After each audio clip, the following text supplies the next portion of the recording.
de presentar al doctor Adelfo Escalante Lozada. El doctor Adelfo Escalante Lozada es investigador titular 6 de tiempo completo del Departamento de Ingeniería Celular y Biocatálisis, adscrito por el grupo del doctor Francisco Bolívar del IBT UNAM desde 2003 a la fecha.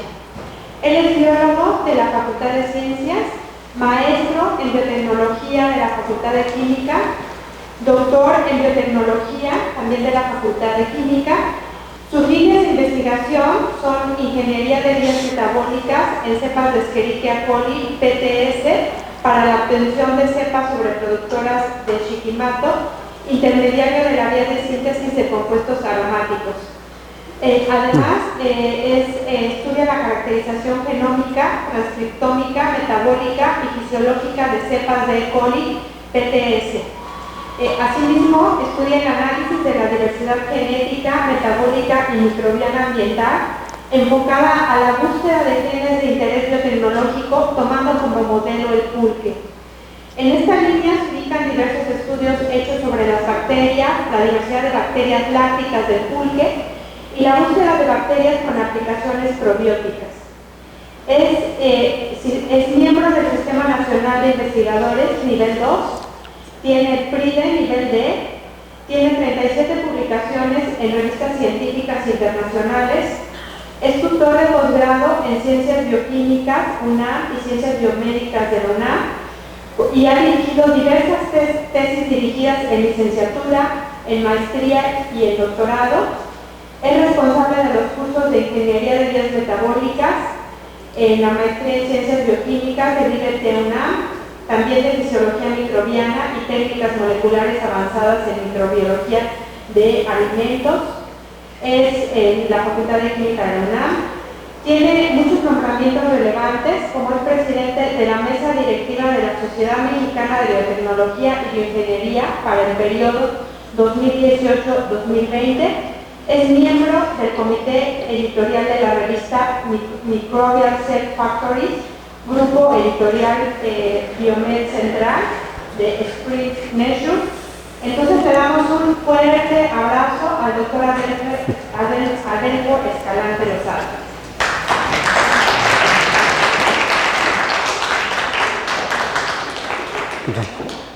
Gracias. ¿Sí, ¿se me escuchan bien? Oh.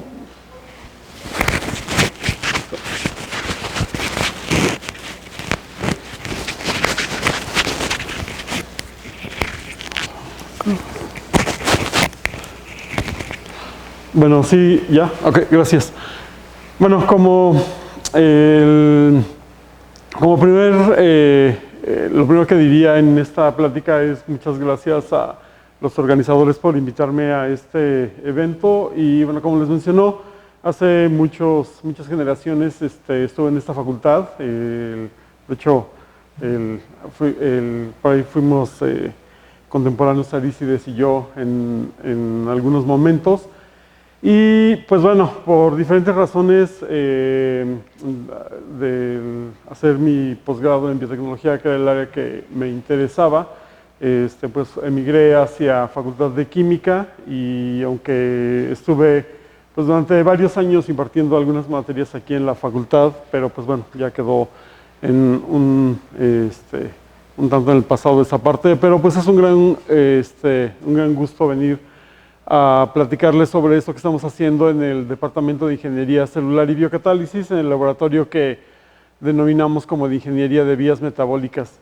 Bueno, ya acabo de ver ahí que le faltó una T, pero bueno, hay de decir aromáticos.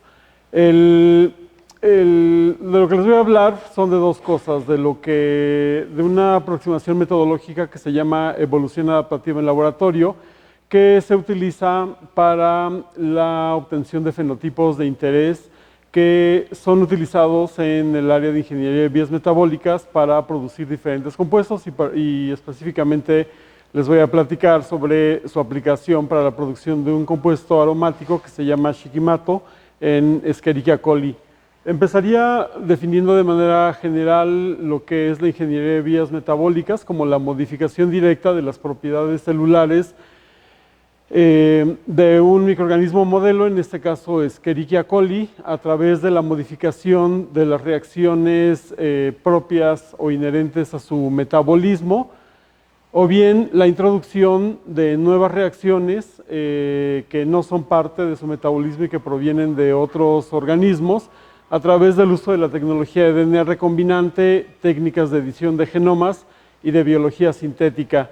Entonces, aterrizando esto en lo que muestra la figura, tenemos a un microorganismo modelo en el cual manipulamos su genoma para entonces redirigir el flujo de carbono que entra a la célula en forma de carbohidratos a través de su red metabólica para la obtención de diferentes compuestos que tienen pues, diferentes implicaciones y valores agregados en diferentes contextos de la industria, alimentos, etc.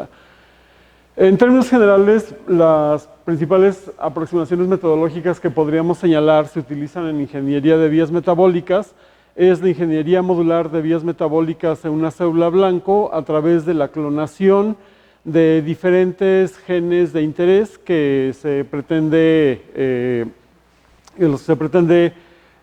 o introducir o mejorar si es una vía inherente a la bacteria, y esto se puede lograr utilizando sistemas de clonación como son plásmidos individuales o utilizando dos plásmidos que sean compatibles dentro de la misma célula, y cada uno de estos plásmidos contendría un módulo que codificaría para o una vía metabólica o parte de una vía metabólica. Aquí la limitante sería el tamaño de la vía metabólica. Normalmente un plásmido estándar que se utiliza como vector de clonación para estos fines tiene una capacidad de carga de unos 10 kilobases. Entonces, cuando se tienen operones que tienen un tamaño mayor a esto, pues normalmente se divide en dos partes y, bueno, como se muestra en la figura, se pueden utilizar un par de estos.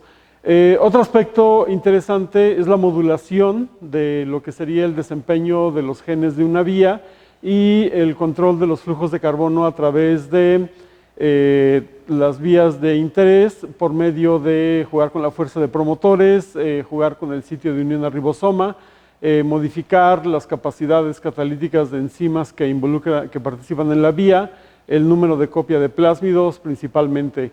Otra estrategia también utilizada es el cultivo modular de células y, bueno, su ingeniería también.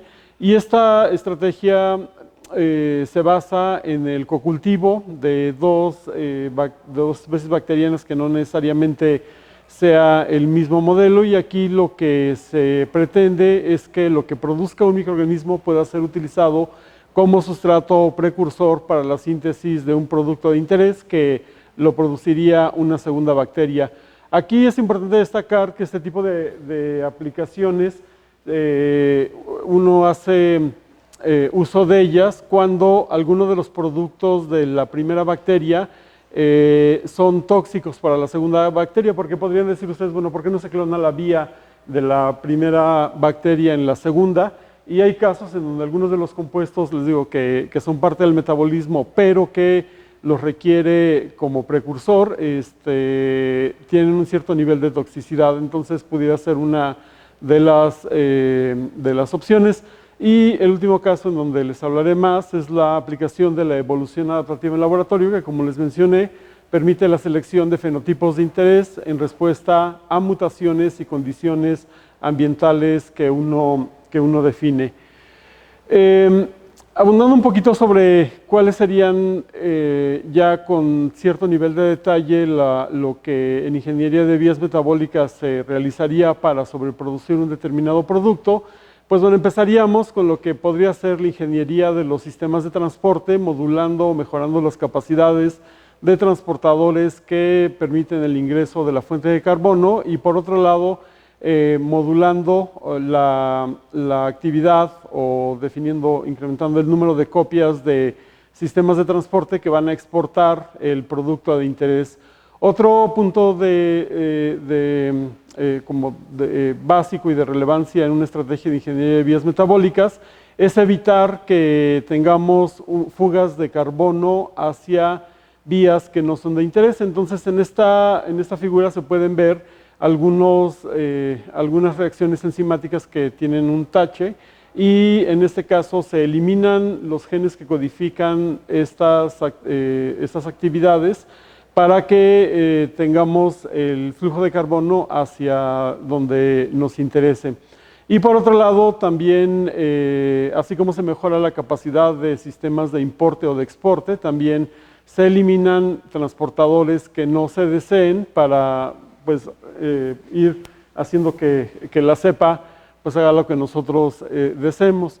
Por otro lado, también existe la posibilidad de sobreexpresar enzimas heterólogas provenientes de otros microorganismos y adecuando algunos aspectos como el uso de codones para la cepa hospedero permite tener actividades que normalmente no se tienen en una bacteria modelo como Escherichia coli, como bueno, está en este ejemplo en donde como parte del metabolismo central de Escherichia coli se obtiene el aminoácido aromático fenilalanina y a través de la adición de dos enzimas heterólogas se puede obtener el estireno, que es un precursor para la síntesis de diferentes plásticos, materiales que se utilizan en alfombras, etcétera, de gran relevancia.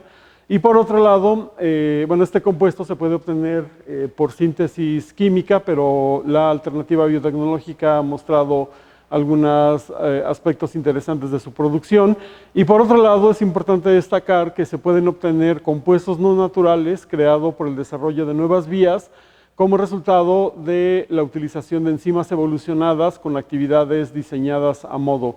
Y en este caso, bueno, se muestra un ejemplo que es la producción del ácido poliláctico, que es a través de dos enzimas que si bien hay que mencionar que el ácido poliláctico lo producen algunos microorganismos, estas dos enzimas que no son parte de esos microorganismos y que por la evolución que se les dio tienen capacidades catalíticas distintas a su contraparte natural, permite la obtención de cantidades importantes de este polímero que no es metabolizable por el humano, a diferencia de, bueno, que parte del lactato, a diferencia del lactato, y que tiene un potencial y una aplicación bastante importante en la producción de plásticos biodegradables.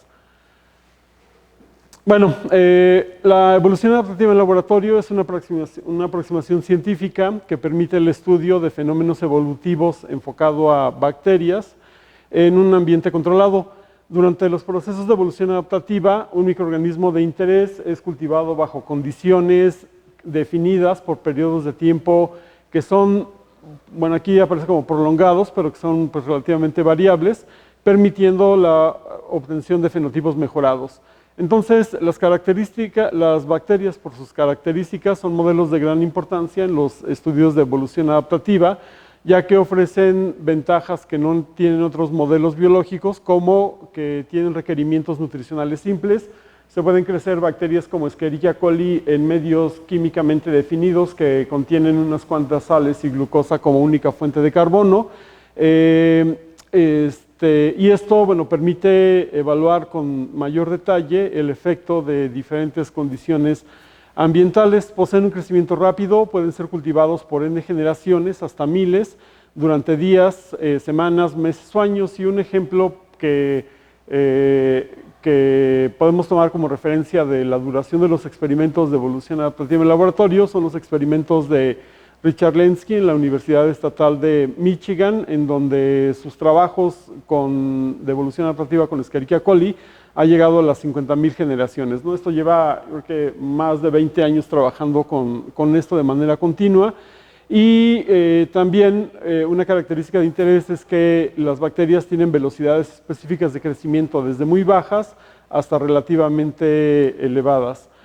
En términos generales, la evolución adaptativa en laboratorio permite la comparación de un fenotipo y la ventaja que da la selección de este fenotipo después de haber sometido a una bacteria a ciertas condiciones y permite obtener información de cómo la cepa parental resolvió esta presión de selección para obtener un fenotipo que es de interés. El proceso de evolución puede ser cuantificado por la medición del fitness en el ambiente experimental y este parámetro refleja la capacidad de desarrollar descendientes como una ventaja que tendría sobre la cepa parental u original y sobre otras que puedan estar en el mismo sistema pero que no son capaces de desarrollar descendientes. Y un ejemplo muy sencillo para evaluar esto es medir, por ejemplo, la capacidad de fermentación de un azúcar arabinosa en un medio como McConkey, utilizando arabinosa como única fuente de carbono, en donde se hace una mezcla proporcional de la cepa parental, ARA- y la cepa evolucionada, y a lo largo de diferentes tiempos de ir monitoreando esto, invariablemente se verá el enriquecimiento de colonias de color rojo. Entonces, el fitness biológico, como les he mencionado, es una capacidad, es la medición cuantitativa de la contribución de un organismo específico o de un genotipo a generaciones futuras, debido a diferencias en su capacidad de sobrevivencia a las condiciones que uno define en el experimento de evolución, y normalmente se expresa de forma relativa a otros organismos u otros fenotipos. Es importante destacar que en los experimentos de evolución adaptativa partimos de una cepa parental y lo que buscamos es la selección de un fenotipo de interés. Aquí es importante destacar que puede, en una población que supondríamos homogénea, que sería la parental al inicio de un experimento de evolución adaptativa, podría seguir diferentes caminos evolutivos para converger en un metabolismo, una fisiología y una característica fenotípica de interés, y esto se puede medir por el fitness de las poblaciones que estarían desarrollándose en el sistema de evolución. Es importante destacar que hay una correlación entre el incremento en el fitness con el número de mutaciones que se desarrollan en los eventos de evolución adaptativa en laboratorio, y esto pues asociado al número de generaciones. Y también es importante destacar que los fenotipos mutadores que se puedan desarrollar en el experimento aparentemente tendrían un efecto de relevancia para la célula, porque les permitiría generar un cierto número de mutaciones, podríamos decir que muchas o pocas, eso no lo sabemos, que le permitan llegar alcanzar el fenotipo que se está buscando. Y esto, un mayor fitness, mayor número de mutaciones y, asociado a esos fenotipos mutadores. En términos prácticos, los experimentos de evolución adaptativa en laboratorio se pueden realizar de varias formas. Uno es una estrategia muy sencilla en donde tenemos un cultivo en matraz, en un medio con condiciones definidas, inoculamos a nuestra bacteria y hacemos el seguimiento del crecimiento durante cierto tiempo hasta que vemos que llega al final de la fase exponencial de crecimiento. En este momento detenemos ese cultivo, inoculamos una alícuota en este momento a un matraz nuevo y hacemos el seguimiento hasta llegar al mismo punto y así sucesivamente. Aquí la gran pregunta sería ¿hasta cuándo detenemos o consideramos como que ha terminado el experimento de evolución? Y eso también es una gran pregunta que yo creo que nadie puede responder de manera efectiva. Y aquí lo interesante es que en cada resiembra vamos haciendo más estrictas las condiciones de cultivo, ya sea temperatura, pH, concentración de un compuesto de interés, como por ejemplo queremos buscar una resistente a algún alcohol como isobutanol. Entonces en cada resiembra estaríamos incrementando la concentración o modificando de manera más estricta la condición fisiológica que representaría una presión de selección para este microorganismo. La otra estrategia es el desarrollo de sistemas de fermentación en dos etapas, una etapa en lote y una etapa en quimiostato, en donde también se definen una serie de condiciones que van a ejercer una presión de selección sobre la bacteria. Ya sea en una u otra modalidad de experimentos, normalmente se tomarían muestras a lo largo del tiempo que dure la fermentación o muestras de cada uno de los matraces de las resiembras que se realizaron. Se plaquearían para ir seleccionando cómo va cambiando la población a lo largo del tiempo y obviamente las muestras en punto final.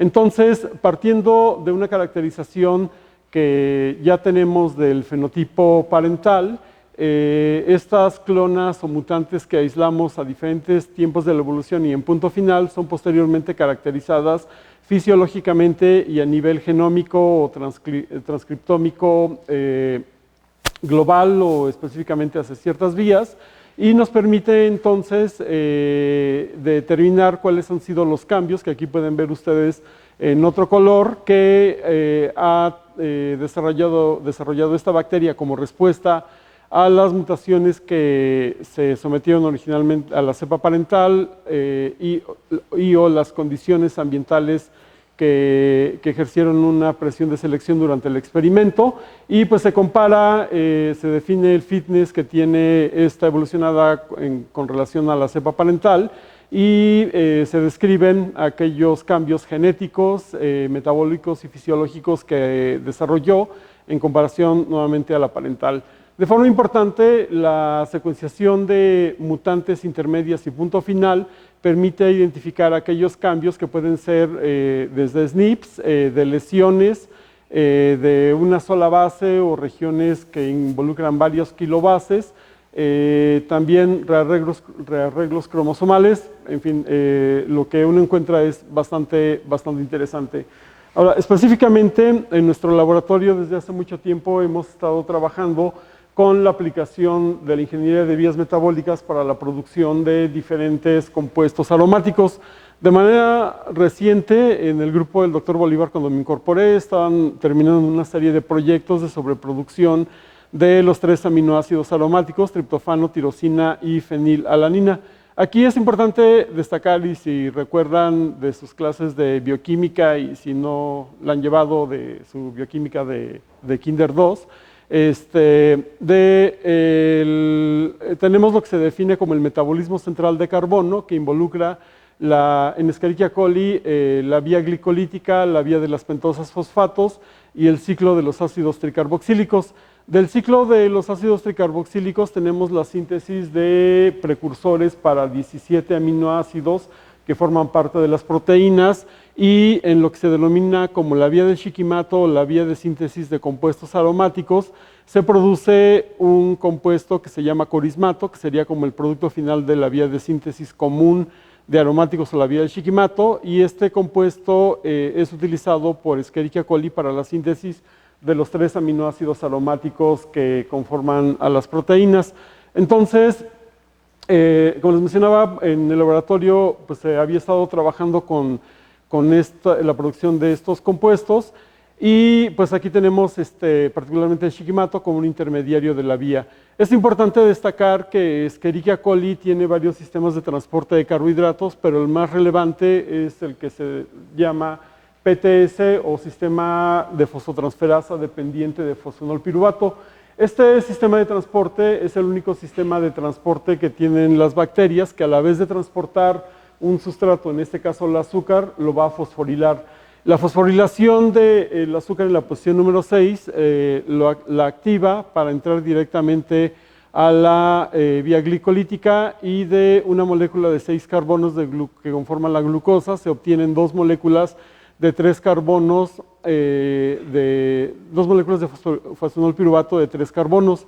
Una molécula de fosfonolpiruvato es utilizada por un sistema de fosfotransferencia, que son varias proteínas citoplasmáticas que transfieren un fosfato de un fosfonolpiruvato y lo transfieren a la glucosa que es transportada. De esta manera, pues tenemos, como les mencioné, la glucosa fosforilada. y el rendimiento neto de fosfenol piruvato por cada molécula transportada de glucosa sería de una molécula de fosfenol piruvato. Y aquí esto tiene una gran relevancia porque el fosfenol piruvato junto con la eritrosa 4-fosfato que viene de la vía de las pentosas fosfato es condensada en Escherichia coli por 3 isoenzimas que se llaman DHP sintasa para formar el primer intermediario de la vía, que es el DHP, que tiene un nombre como que muy largo. Y entonces el que Escherichia coli utilice el sistema de PTS para transportar glucosa hace que teóricamente 50% del fosfenol piruvato se pierda cuando se pretende producir algún intermediario, productos finales de la vía de síntesis de compuestos aromáticos, tanto metabolitos primarios como metabolitos secundarios. Entonces, sí es de relevancia la posibilidad de modificar este sistema de transporte en Escherichia coli por otros sistemas que también posee, pero bueno, PTS es el principal sistema que utiliza y que tiene una relevancia también muy importante en términos de control metabólico.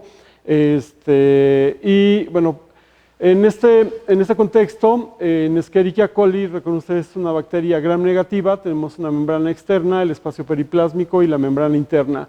A nivel de membrana externa tenemos varias proteínas, varios sistemas de transporte o porinas que forman parte de la familia de OMPs, de Outer Membrane Protein, y pues las que se han identificado que transportan de manera, aunque no hay una especificidad, pero se han visto sobreexpresadas en bacterias, en cepas de Escherichia coli que transportan glucosa, son estas, la OMP-C, OMP-F y LAMB.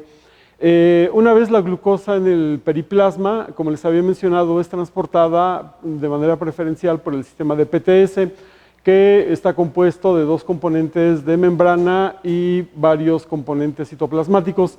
Estos componentes E1 y HPR son componentes comunes para todos los PTS que hay en las bacterias. Aquí es importante definir que estos componentes de membrana y este componente tienen aquí el superíndice GLC que se refiere a glucosa y en teoría únicamente transportarían glucosa. Tenemos PTS manosa, PTS arabinosa, etcétera. Y como les digo, los sistemas de membrana únicamente transportarían el azúcar hacia el cual son específicos.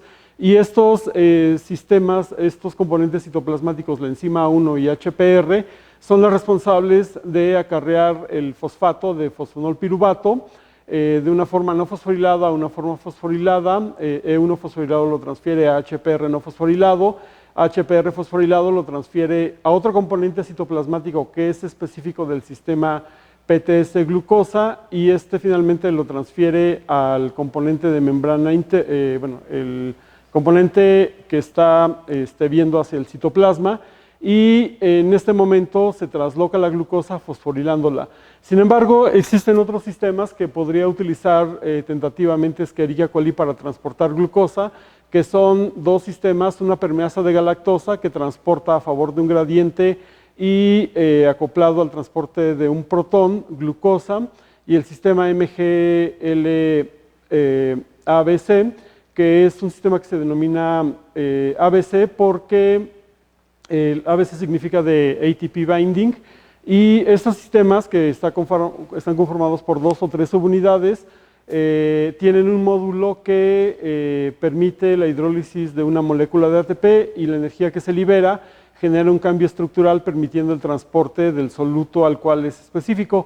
Es importante destacar que estos 2 sistemas de transporte forman parte de un regulón que se llama de galactosa y están controlados de manera negativa cuando Escherichia coli crece en glucosa por un represor que se llama GALR. Entonces, bajo una condición en la cual no tendríamos glucosa en el medio y tuviéramos galactosa, la galactosa entraría por estos sistemas, pero por la similitud estructural de la glucosa y la galactosa, bajo condiciones en las cuales no existe la represión por esta proteína represora que les digo que se llama GALR, esos dos sistemas podrían transportar glucosa.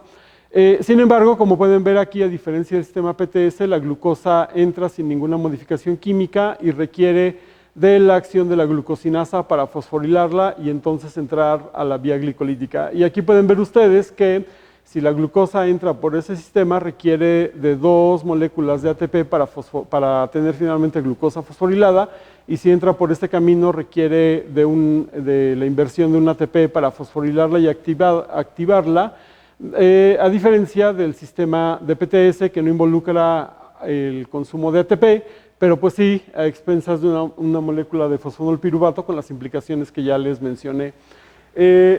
Considerando esto de que el sistema de PTS quizás no es el sistema más adecuado para el transporte de glucosa en cepas de Escherichia coli que se quieren utilizar para la sobreproducción de compuestos aromáticos, diferentes grupos de investigación en el mundo, y esto ya desde hace muchos años, desarrollaron estrategias mediante las cuales inactivaron, en este caso, los componentes citoplasmáticos del sistema de PTS.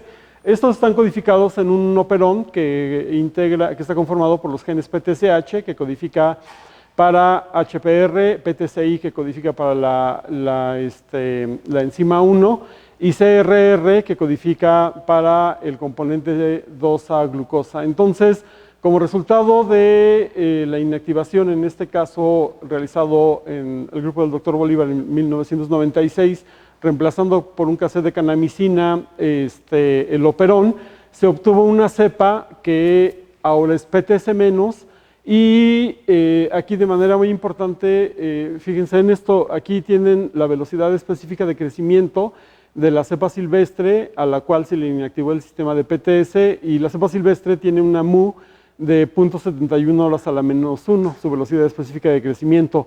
Y sin embargo, cuando se inactiva el sistema de PTS, la cepa que se denominó como PB11 tiene una mu de 0.11. Entonces pueden darse cuenta que la sola inactivación de PTS tiene un impacto negativo muy serio sobre la capacidad de transporte de glucosa de la bacteria. A esta cepa se le denominó como PTS-, porque por obvio de haber inactivado los componentes citoplasmáticos de PTS, y glucosa menos, pero en realidad sería como glucosa tantito, ¿no? Porque como podemos ver, sí crece muy lento en glucosa en comparación a la cepa parental. Y en un principio se propuso que esta cepa podría utilizar los otros dos sistemas que ya les mencioné para transportar glucosa en ausencia del sistema de PTS. Entonces, a partir de, bueno, nada más habría que destacar que ahora, al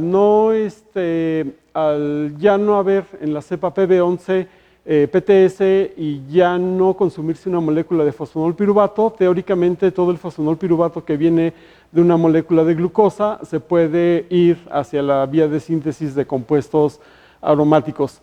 Entonces, con la finalidad de seleccionar una mutante que desarrollara la capacidad de crecer rápido en glucosa, la cepa PB11 se sometió a un experimento de evolución adaptativa en laboratorio que, como les había mencionado en las figuras anteriores, aquí se usó una modalidad de un cultivo en lote y en un determinado momento se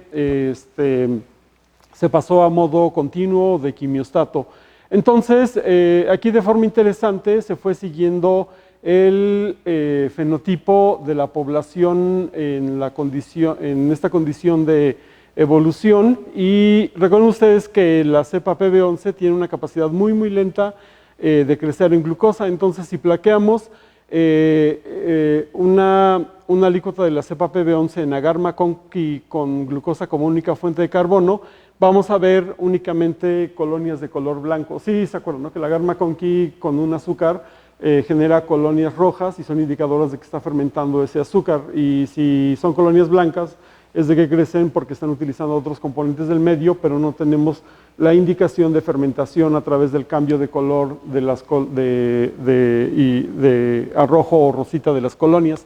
Entonces, colonias blancas o colonias rositas ligeras estarían indicando que o no está creciendo en glucosa o tiene una capacidad muy baja de crecer en glucosa. Entonces, aquí ustedes pueden ver que a lo largo de 25 horas se observó un ligero incremento en la cantidad de células, midiendo por densidad óptica 600 nanómetros.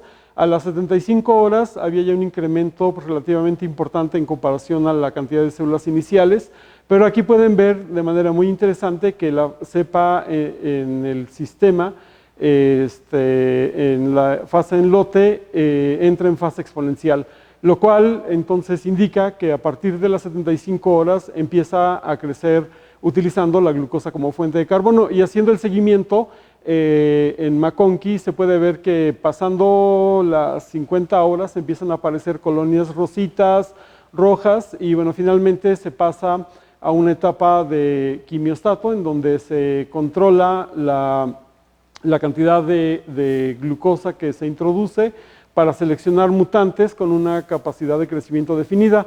En este momento, a las 120 horas, se aislaron varias colonias y una de ellas se denominó PB12. Esta cepa fue caracterizada posteriormente y se observó que incrementó su velocidad de crecimiento de 0.1, que fue con lo que se inició el experimento de evolución, a 0.4. Entonces se pueden dar cuenta que mejora en un 300% su capacidad de crecimiento al haber ocurrido algo durante el experimento de evolución adaptativa en laboratorio. A esta cepa, bueno, sigue siendo PTS menos y se le denominó como glucosa más por este incremento en la capacidad de crecimiento con relación a la PB11, pero se dan cuenta que la capacidad de crecimiento que tiene no alcanza la de la cepa silvestre. Pero bueno, la caracterización fisiológica de esta cepa permitió identificar a GALP como el sistema que utiliza de manera importante para el transporte de glucosa, y entonces ahora sí tenemos una cepa evolucionada que utiliza GALP en lugar de PTS, y ahora sí, tentativamente, las dos moléculas de fosfonolpiruvato pueden ser redirigidas hacia la síntesis de compuestos aromáticos. Secuenciando el genoma de la cepa PB12 encontramos algunas cosas bastante interesantes. En primer lugar, bueno, aquí encontramos la deleción en PTS que ya les había mencionado, pero encontramos también una deleción de aproximadamente un poquito más de 10 kilobases que abarca desde el gen PTSP hasta GALR. Acuérdense que les había mencionado que ese es el regulador negativo de del sistema del operón de galactosa, y entre esos genes que regulan negativamente están estos transportadores GALP y MGLB. Tenemos otros genes como RPPH y MUTH que se perdieron, y además de esta deleción de 10 kilobases, encontramos 23 mutaciones no sinónimas puntuales que caerían en estas categorías funcionales. La caracterización de esta cepa bueno, se ha realizado por varios años y, pues, como les dije, permitió determinar que seleccionó GALP para el transporte de glucosa y la fosforila por la glucosinasa. La deleción de una región de 10 kilobases en donde se pierde GALR, que ya les dije cuál es el papel que tiene, y esto explica por qué selecciona GALP como el transportador de glucosa. Y también, de manera interesante, se observó la sobreexpresión de más de 100 genes de metabolismo central de carbono, ciclo de los ácidos tricarboxílicos, gluconeogénesis, síntesis de acetato, y de forma importante se observó que esta cepa incrementó el flujo de carbono de metabolismo central, metabolismo central a la vía de los aromáticos en 20% en comparación con la JM101, que es la silvestre, lo cual la hace, pues, bastante atractiva para utilizarla como fondo genético para la sobreproducción de compuestos aromáticos. De manera detallada y para evaluar el efecto que tuvieron las mutaciones, particularmente de la deleción de los genes que se perdieron en la deleción de una región de 10 kilobases, se obtuvieron mutantes sencillas de algunos de los genes que forman parte de estos 23 mutaciones y de algunos de la deleción.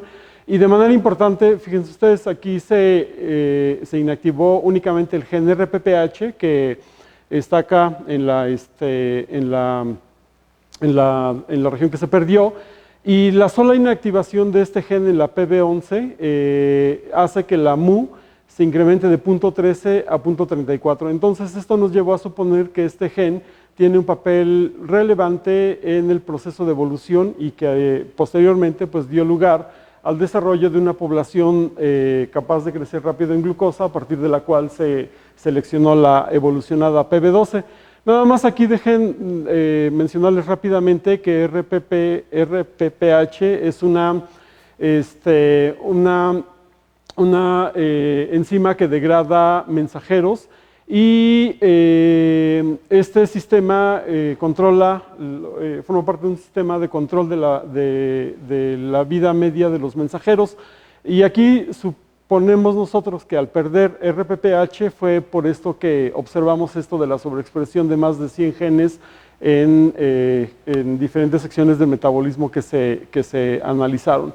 Entonces, como resultado de este experimento, nosotros suponemos que en este momento, cuando se empieza a incrementar de manera importante el crecimiento de la célula, pero en la fase lag, pero sin entrar a la fase exponencial, fue que se pudo haber perdido la región de 10 kilobases y entonces, al perderse RPPH y otro gen que también es de importancia, que es MUTACHE, que forma parte de un sistema de reparación de mutaciones, se pudo haber desarrollado un fenotipo mutador que entonces dio lugar a este comportamiento, a la capacidad de crecer en glucosa y posteriormente a la selección de esta cepa de interés. Bueno, aquí en un trabajo reciente en donde exploramos el proteoma de la cepa PB11, la cepa PB12 y algunas intermedias, encontramos de manera interesante que la cepa PB11 utilizó el sistema MGL-ABC y MANX. Esto a diferencia de lo que se suponía y lo que habíamos visto a través de transcriptoma. Y la PB12, bueno, esto que se observa aquí es como resultado de lo que les había mencionado, de la lesión que se propone que ocurrió en esta parte. La pérdida de GAL-R hizo que se desregularan los sistemas de transporte, MGL-ABC particularmente, y este sistema fue utilizado por la PB11, vamos a suponer que durante una buena parte del experimento de evolución en la fase de lote, pero la PB12, les digo que seleccionó únicamente el sistema de GAL-P, entonces aquí de manera interesante ocurrió una dinámica en términos de la capacidad de uso de transportadores para que finalmente la evolucionada utilizara GAL-P. Entonces, en una cepa como la PB12, que es PTC menos, GAL-R menos, el 100% de glucosa es transportado, que en una cepa silvestre, el 100% de glucosa es transportado por PTS y ¿cómo se llama? Entonces, en este caso utiliza una molécula de fosfonol piruvato para fosforilar la glucosa. Y normalmente tenemos velocidades específicas de crecimiento en cepas silvestres que van de 0.7 a 0.9 horas a la menos 1. La inactivación de GAL-R, como resultado de la pérdida de esta región de 10 kilobases, o también se ha observado que mutaciones en el gen en la región de unión de DNA a los genes que controla GAL-P y MGLB, dan como resultado un incremento en la expresión de estos genes y el transporte a través de estos como alternativa. Pero algo que es importante es que aquí hay un costo energético en términos del ATP que requiere para fosforilar la glucosa y que esta entre a la vía glicolítica.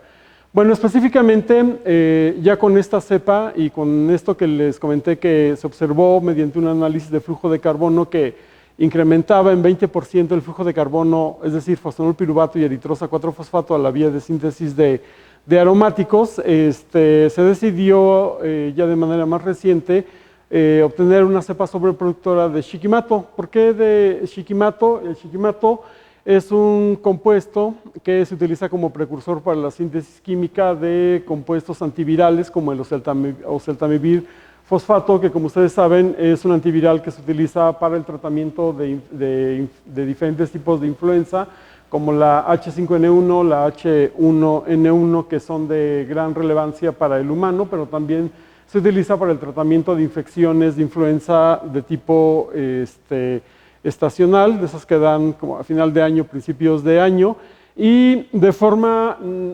natural el Shikimato se encuentra presente en plantas, pero particularmente, y es aquí donde uno dice que piensa que que China es el país elegido por los dioses.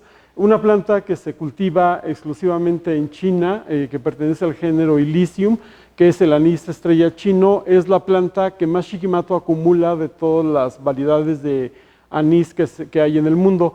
Y se requiere de 30 kilogramos de anís para obtener 1 kilogramo de Shikimato, y el Shikimato por síntesis química, por un proceso desarrollado originalmente por Roche, se sintetiza oseltamivir fosfato, y el cual les digo que pues, su nombre comercial es el Tamiflu, con estas aplicaciones. Y en nuestro grupo de investigación ya previamente se había, como les había mencionado, manipulado la cepa PB12 para la sobreproducción de algunos compuestos aromáticos, particularmente aminoácidos aromáticos. Con esa experiencia, lo que se hizo en el laboratorio fue, en primera instancia, inactivar el flujo de Shikimato a corismato, inactivando 2 enzimas que se llaman Shikimato sinasa. Con esto, la célula acumularía Shikimato, pero esto tiene una implicación fisiológica porque el corismato es el precursor de los 3 aminoácidos aromáticos, y los 3 aminoácidos aromáticos son 3 de los 20 aminoácidos que conforman las proteínas. Entonces, al no haber corismato, se volvería auxótrofa a estos aminoácidos, pero esto se resuelve de manera relativamente sencilla en condiciones de cultivo. Se agrega extracto de levadura que tiene los 3 aminoácidos y con eso se restablece la auxotrofía. Se clonó en un operón sintético una copia de este gen que se llama glucosa 6-fosfato deshidrogenasa, que lleva la glucosa 6-fosfato a la vía de síntesis de compuestos de la vía de las pentadas fosfato, una copia de la transcetolasa 1, que es la responsable de la síntesis de eritrosa 4-fosfato, uno de los 2 precursores de el DHP, que es el primer intermediario de la vía, una copia de la enzima con actividad más importante, la primera enzima de la vía, que es la DHP sintasa, y una copia de cada uno de los genes que participan en la vía del Shikimato. Entonces tenemos una sobreproductora en donde tenemos en plásmido clonados todos estos genes, y pues es PTC-, ARO-K-, ARO-L-, y también se inactivó una piruvato sinasa que lleva fosfonol piruvato a piruvato. Esto hace que una mayor cantidad de fosfonol piruvato pues se vaya hacia acá, y tenemos una cepa con este fenotipo que se denominó como AR36. Esta cepa se cultivó en sistemas de fermentación utilizando un medio de cultivo complejo que tiene una base mineral, glucosa como fuente de carbono, extracto de levadura. Son cultivos que duran 50 horas. Se midió durante todo el tiempo la biomasa, la glucosa residual y todos estos compuestos aromáticos por HPLC. De manera importante, bueno, esta cepa fue la mejor productora que obtuvimos en el laboratorio, y pueden darse cuenta que aquí produce una cantidad en gramos por litro de casi 42 gramos de Shikimato, siendo que la cepa PB12 no acumula Shikimato en el medio de cultivo. Y por otro lado, hay un parámetro muy importante que es el rendimiento. El rendimiento se puede expresar en términos del producto como la cantidad de moles de producto que se generan por moles de glucosa. Esta cepa tiene un rendimiento de 0.42 moles de glucosa, moles de Shikimato por cada mol de glucosa que transporta. Y de manera importante, en una revisión que escribimos poco después de que publicamos este trabajo, aquí incluimos la comparación de nuestra cepa, que es esta, que les digo que produce casi 42 gramos con un rendimiento de 0.42, con la mejor cepa productora que fue reportado por un grupo en Estados Unidos, del grupo de Frost, que produce 84 gramos por litro, pero fíjense ustedes, tiene un rendimiento de 0.33.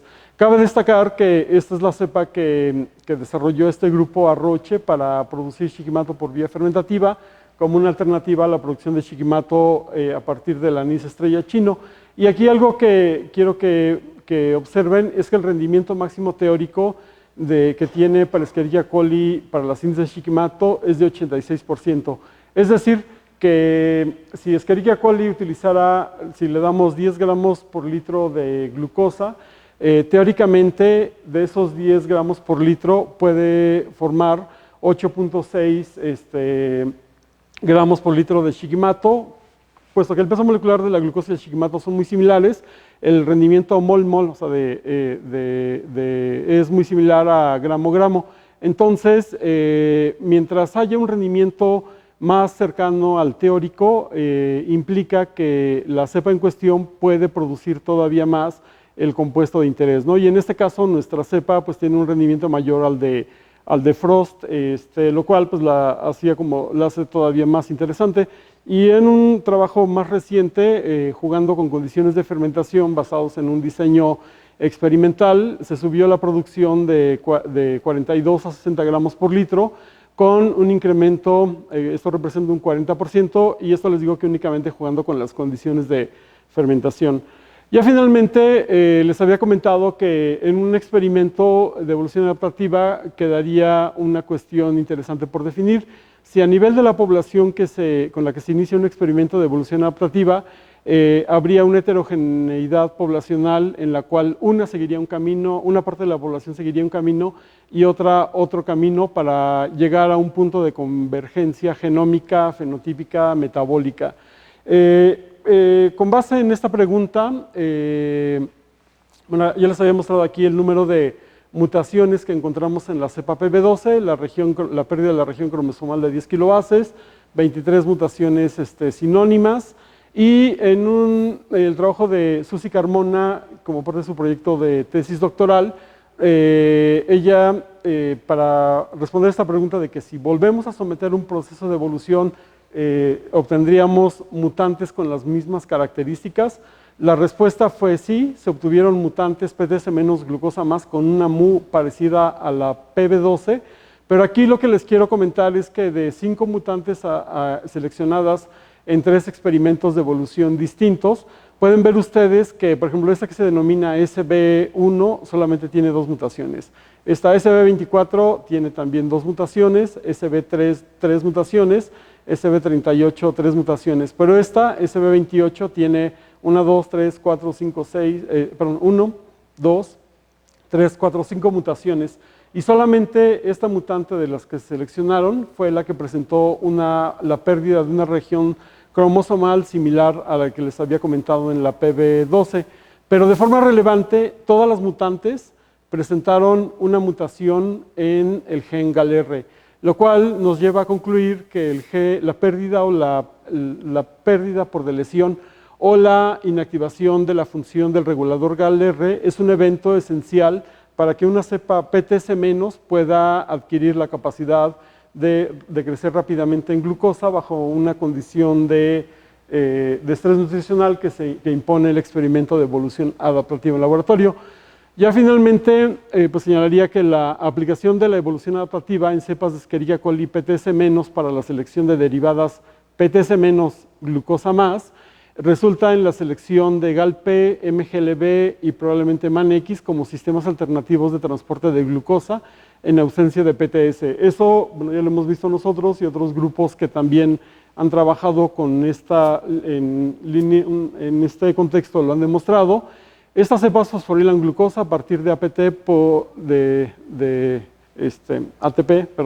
por acción de la glucosinasa. Las cepas derivadas resultan en un incremento en la disponibilidad de fosfenolpiruvato, lo que ha permitido su uso para la sobreproducción de diversos compuestos aromáticos. Estas cepas presentan un crecimiento menor al observado para sus progenitoras silvestres debido a la disminución en la posa de ATP al emplear 1 o 2 ATPs para su transporte y fosforilación, como les había mostrado, ¿no? La aplicación de evolución adaptativa en laboratorio ha permitido conocer sobre los mecanismos genéticos de regulación, metabólicos y fisiológicos que permiten a una cepa PTS contender con las condiciones de estrés nutricional desarrolladas o impuestas por la delesión de PTS durante el experimento de evolución adaptativa, ¿no? Y la aplicación de la evolución adaptativa permite la selección de cepas PTS- capaces de crecer rápido en glucosa de forma reproducible, pero seleccionando diferentes genotipos. Como les había mencionado, si llegamos a una misma convergencia metabólica a través de diferentes caminos evolutivos. Y bueno, esto es todo. Les agradezco y bueno, quisiera dejar abierta la invitación por si es de su interés, nuestro laboratorio El doctor Guillermo Gosset, que fue uno de los académicos del laboratorio, forma parte de estos talleres que se imparten en la carrera y bueno, varios de sus compañeros que ya están por llevar esta materia se han incorporado al laboratorio.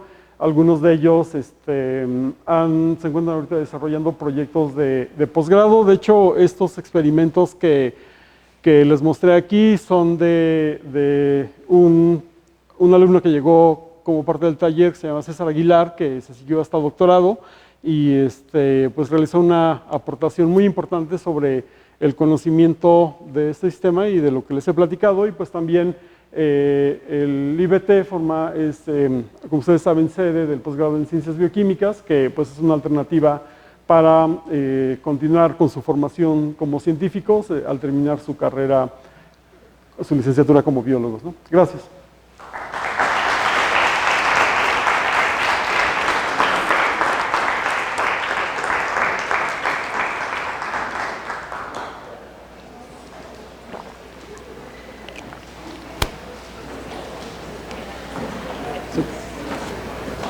¿Alguna pregunta?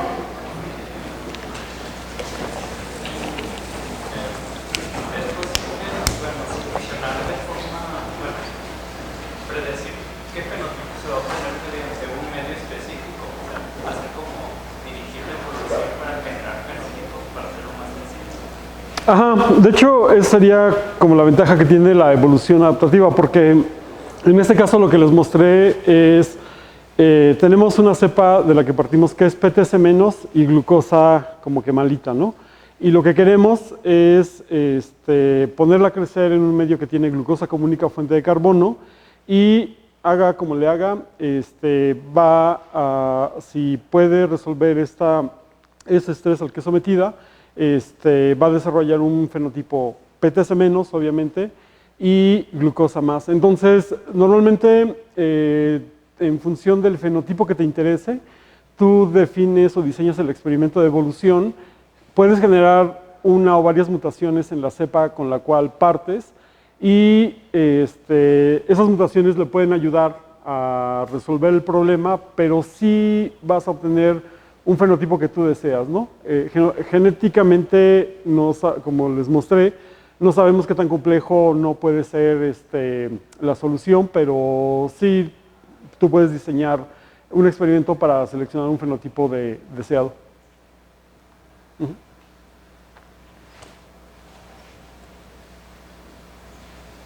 Ok.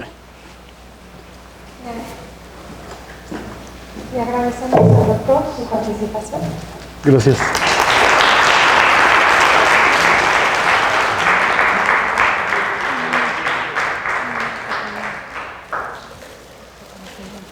Sí, muchas gracias. Muy amable. Déjame sacarla.